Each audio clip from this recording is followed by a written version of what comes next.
Hi there, welcome back to my channel. Today I want to talk about iron deficiency anemia, which is very common.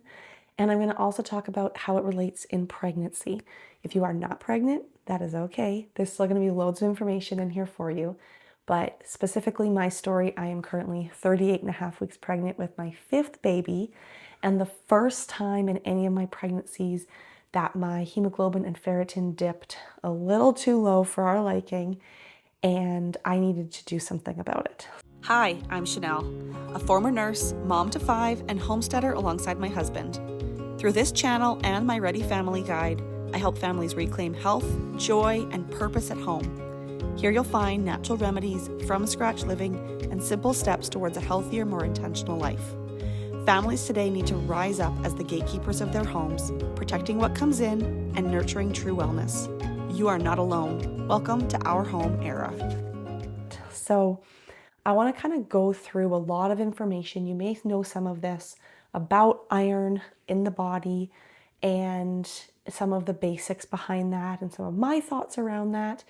And then I'm going to get into more my story about what kind of happened in my pregnancy, what I did about it. So there's actually 3 different ways that the body has iron in it and you can kind of test for it. But the 2 main ones are your ferritin, which is more your stored iron, and your hemoglobin, which is more the iron in your blood that's free floating. Now, iron is essential. It is absolutely important. We cannot live without it. However, a lot of people that have iron deficiency anemia often have a copper imbalance. Iron is required for many different processes, but it's used in a very complex way.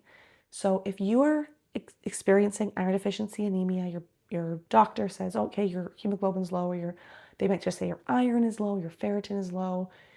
You have a lot of other things you can do before you would need to necessarily take iron. And this is a very important thing that I feel for what I've been researching for years and what I've heard from many practitioners. Copper, magnesium, and retinol, which is a vitamin A from animal products, those all play a very crucial role in how the iron in your body is used, stored, transferred, all that sort of stuff. And so if you're not taking any magnesium, your copper is low, or you're not taking any copper-rich foods, and you also don't eat a lot of animal-based products, that would be, in my opinion, a much better place to start. Now, if you are in a medical crisis, that's different. If you have really debilitating symptoms, you may need to go a different route. But if you are, you're iron deficient, or you've been iron deficient before and you've been on and off iron and it's kind of been this big game your body has played, I would very much encourage you to start with taking a beef organ complex or beef liver on its own in capsule form to start. A beef liver is just, a capsule is just desiccated beef liver. So that is just freeze dried, packed into capsules. If you like eating beef liver and you're okay to eat a small amount once or twice a week, that you could go that route too. Most people, though, are not that interested in eating beef liver or other beef organs like kidney.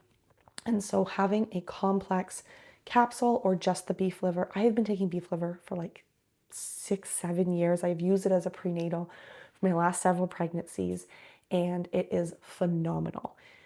Depending on the brand, you would want to look at the amount of copper, retinol that they say are in it.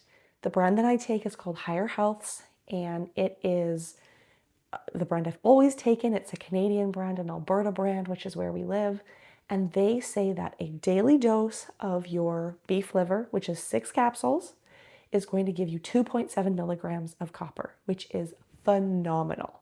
If your body's getting enough copper, and it also is very high in vitamin A, the retinol vitamin A, and you're taking a magnesium as well, 200 milligrams of like bisglycinate would be what I would recommend you starting with. I take currently in my pregnancy 600 milligrams of magnesium bisglycinate every day. You can go to 400, depending on your body, but taking at least 200 milligrams of magnesium bisglycinate a day, and I'll link this all below. You can check out the different brands that I take. If you are doing those things and your iron is still low, then we can look at adding in a couple specific supplements. There are two different kinds of iron. There's heme iron and non-heme iron. Heme iron is the iron you're going to get from animal products, like eating red meat. You do not get as much from chicken or other white meats. You're going to get the most from red meat. Beef, venison, lamb, elk, moose. There's lots of different red meats available. A little bit less from pork, and then even a little bit more less from chicken. Then there is non-heme iron, which is iron that you can get from plants. Think of like your leafy greens and that sort of thing. Non-heme iron is going to take a lot longer to build iron up in the blood. It is harder on the body to convert it and to utilize it. So going the heme iron route is always best. And that's why I recommend taking beef liver. And I will talk about another beef organ, very specific beef organ in a moment that you can take. This is going to give your body that instant access. It does not have to convert it.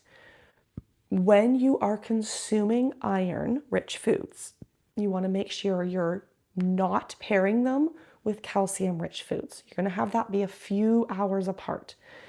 For myself, I drink a liter of raw milk in a matcha latte basically every morning. And so I make sure that I'm either going to drink that in the morning and take my supplements later, my beef organs, or I will take my beef organs in the morning and then wait several hours and have it as like an afternoon thing, because I love the amount of protein I get from my raw milk latte. It's like 50 grams of protein. It's bonkers. So in pregnancy specifically, there is a very normal biological process that happens called hemodilution. Hemoblood dilution meaning dilutes. Around the middle of pregnancy, our bodies have about 50% more blood. Okay, so if we normally have 6 liters, we're going to have about 8 to 9 liters at that point, 9 liters of blood. So all of the blood values don't increase simultaneously.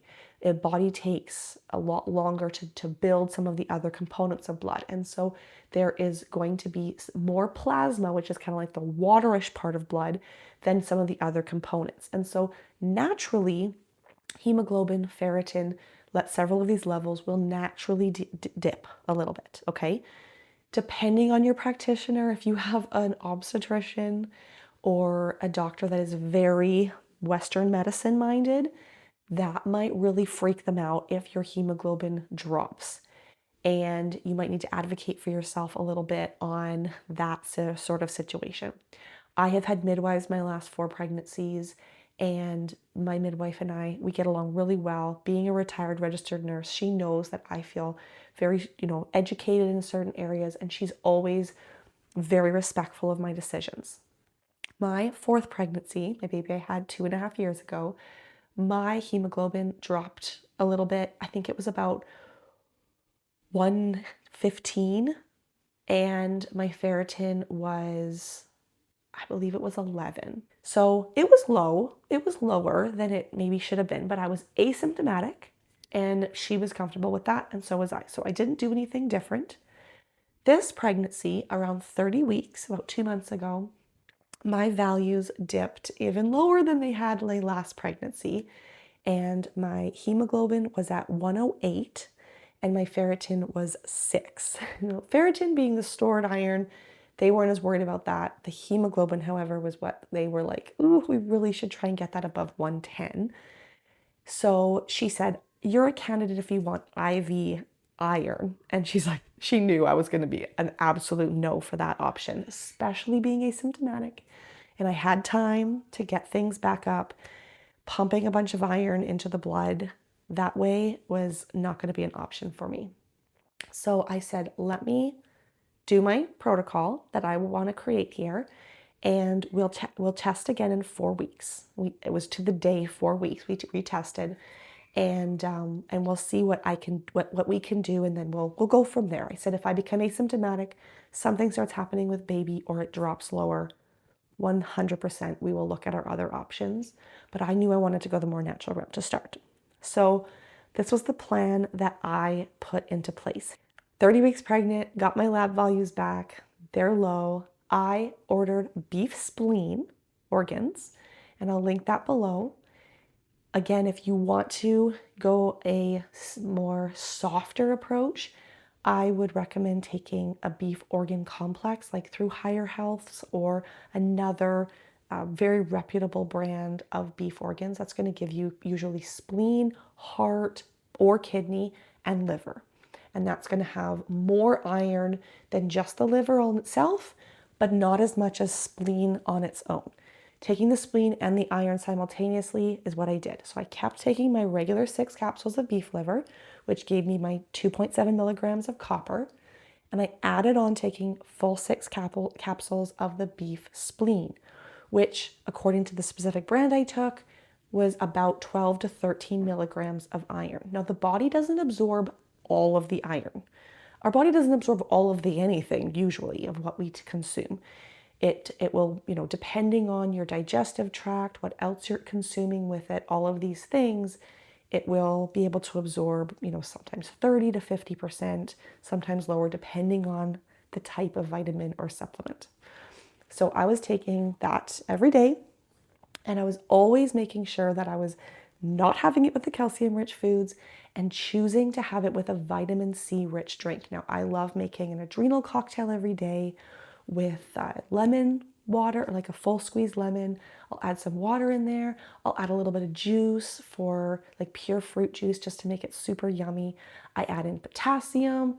This needs to be a video, I think, because I know that you're probably like, okay, hold on, what did you say? This is another video that I for sure need to do, is how to make an Adrenal cocktail. And then I always add in acerola cherry powder. And acerola cherry powder is very high in vitamin C, and because it's just a whole food, it is so much, it has all the things with it. It's so much better for your body. So I would drink that when I was taking my beef organs, and I knew that I was going to be able to absorb more of the iron that way. I also invented kind of a very high molasses cookie. So I was starting to do molasses and water before bed, hot water, and it was hard to get down. We can do all things, but that one I was just like, ooh, I think I want to try and make a molasses cookie. So I will link that recipe below. If you take 2 of those cookies, it's going to give you another 3 milligrams of iron. Now, this is non-heme iron, but if you're using an organic blackstrap molasses, you should be able to get a few extra milligrams of iron in that way. I increased my amount of red meat I was eating, which at that point I actually got a cold almost like within days of my initial check, and it ended up being a very long, drawn out cold. So I was not eating my normal diet necessarily. And so anyways, I usually eat red meat at least once a day, if not for both my lunch and dinner. But I just made sure I just had extra beef patties, grass-fed beef patties. I would just choose beef as every time that I possibly could. We're a big beef family. We raise our own meat. And so that made it really easy to get that in. And then another very specific supplement I took is chlorophyll. Chlorophyll has copper in it, but it also is just a blood builder. And so pairing that with the beef spleen, I think this is the magic combination of why my values were able to increase and my blood was able to build that iron up quite quickly. So if you are watching this and it feels a little overwhelming, I want you to the only thing you need to do is make sure you're already getting enough copper, taking beef liver. If you're taking 6 capsules of beef liver, do that for, 4, 6, 8 weeks, 2 months, 3 months, 4 months, whatever it is that you and your doctor kind of agree on, or your midwife, of what you're willing to play with. Now, if you're pregnant like me, you're going to want a shorter time frame, because you usually, especially for the baby, you don't want to have those values be too low for too long. And also too, with giving birth, we lose a lot of blood. We got to make sure that our body's ready for that. So I would get the beef liver right away, and I would get the spleen right away too if you are pregnant, and then add on that chlorophyll. Choose beef whenever you can, and make sure that you're consuming your organ capsules with iron-rich foods, not with calcium-rich foods. Keep those separate in the day, and that should really help you. So here's how it worked for me. We'll go back. My levels were 108 hemoglobin and a 6 ferritin in exactly 4 weeks. With having a cold for like 3 of those 4 weeks, my body was under a lot of stress. My hemoglobin went to 119 and my ferritin went to 9. Now, that was already how many weeks ago now? 4 weeks ago. And so I can pretty much guarantee that that has continued to increase. I have continued to take the spleen.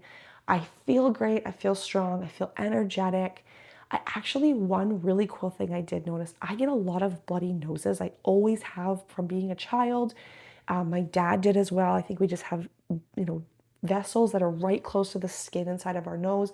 And I will just like in the middle of the night wake up and have a bloody nose. And it's just kind of been part of my life for a long time. And I have noticed bloody nose is decreasing. Like I've hardly had any since taking the beef spleen. Coincidence? Possibly, but I actually really do think that it is part of the spleen complex. It just has something that my body was maybe lacking. And so I thought that was a really cool kind of like extra side effect that I was really not looking to necessarily change or whatever, but a really happy one as well. And another thing you can take if you are, already taking those things, you're not seeing a lot of benefits. Ferrum phosphoricum is a tissue salt, which is a homeopathic. I would definitely check that one out and start taking that every day. That is super safe. Homeopathy, I love it because it's so safe. Pregnancy, small kids, all the things. But ferrum phosphoricum, and that will be, again, linked in the description below. So I hope this was helpful. I hope that this has given you some insight if you are pregnant and your iron levels are a little bit low and you really don't want to go the iron supplement route, that you can go completely natural, whole food, beef spleen, chlorophyll, pair it with vitamin C, eat some more beef, and I really, really hope this helps you. If you have any questions, please ask below. I'm super happy to converse. If you did this little protocol and you noticed a benefit, I'd love to hear how that went for you. Thanks so much for watching. Have a great one.